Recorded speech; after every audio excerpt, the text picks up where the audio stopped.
Hi, I'm Russ Klein, CEO of the American Marketing Association, and it's my privilege to have with me today Dio Favatas, who is the Digital Marketing Manager for the Truth brand, and welcome to the AMA Thank you. event here today. And we're going to talk about Dio's decorated career as one of the 4 under 40 marketing executives who's emerged onto the scene, and in particular has a unique story because of your move to a not-for-profit organization in Truth from industry side.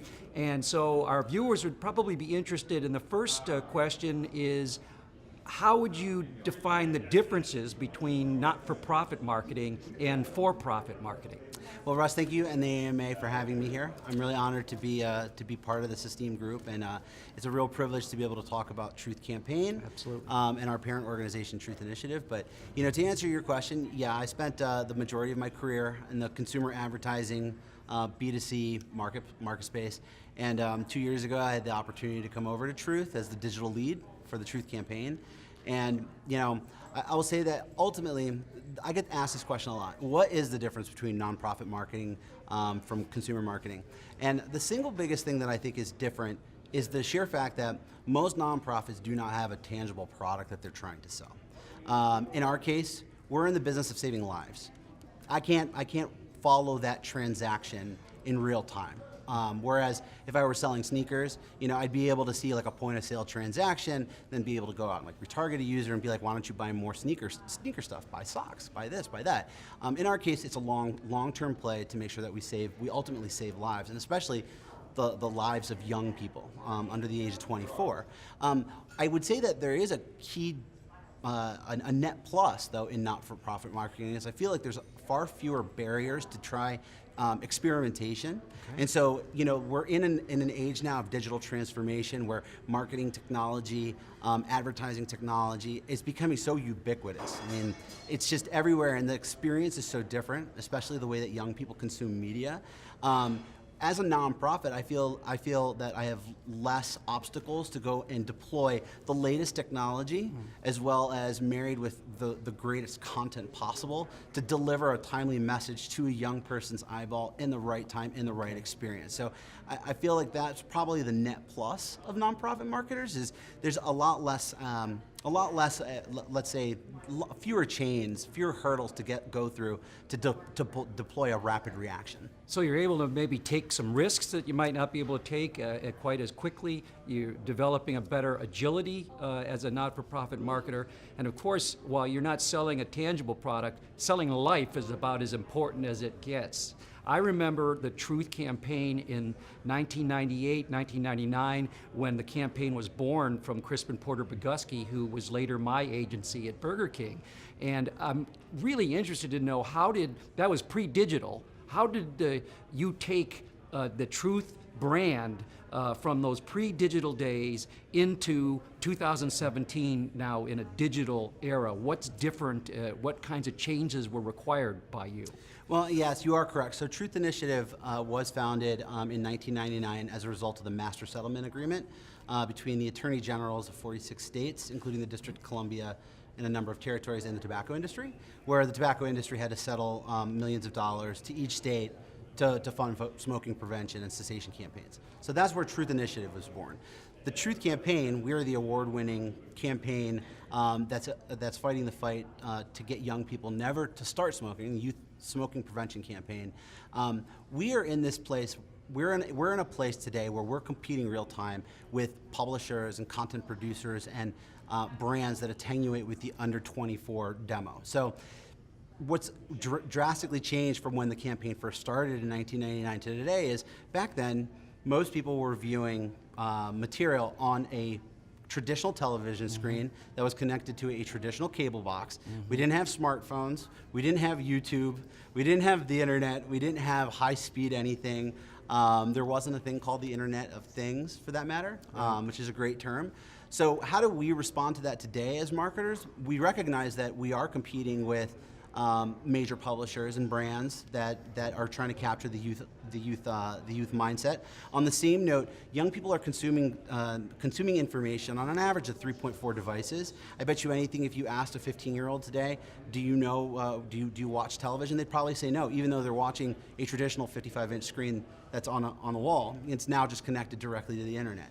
YouTube is like front and center. Snapchat is front and center. So we're constantly having to evolve and adapt to the fact that young people are consuming so much content, and they're consuming so much content at such a rapid pace across so many different devices and so many different platforms, and they're doing it all in real time.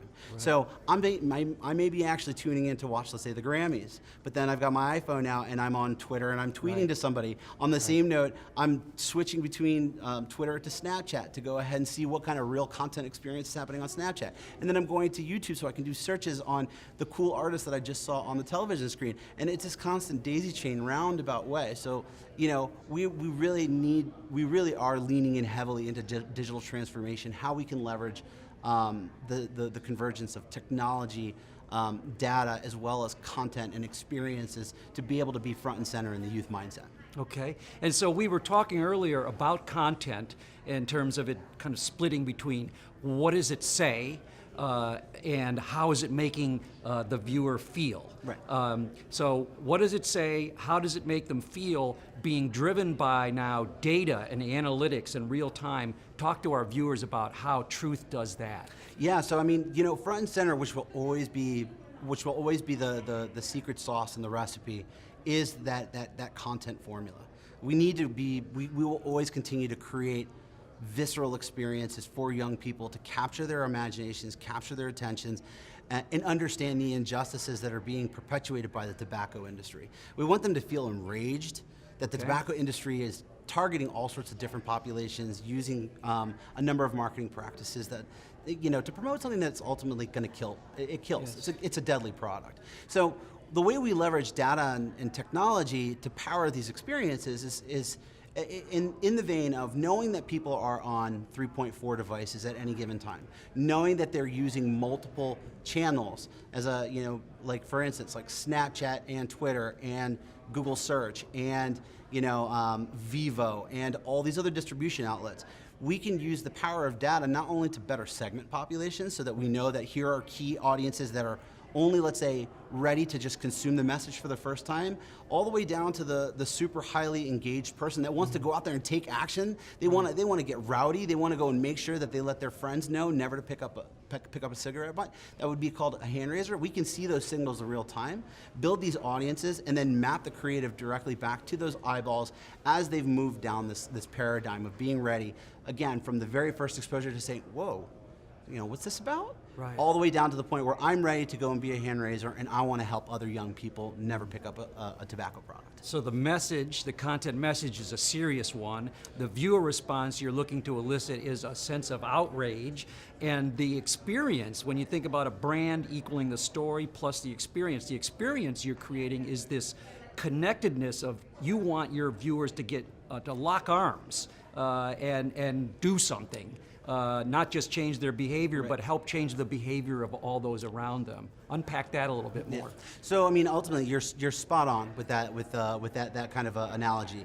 You know, it starts off again at the very beginning, where a young person may not even understand the kind of marketing practices that the tobacco industry is using and deploying. So with that very first exposure, we want to basically pull them in and kind of have that what moment? Wait, really this is happening? Wait, the tobacco industry is targeting LGBT populations?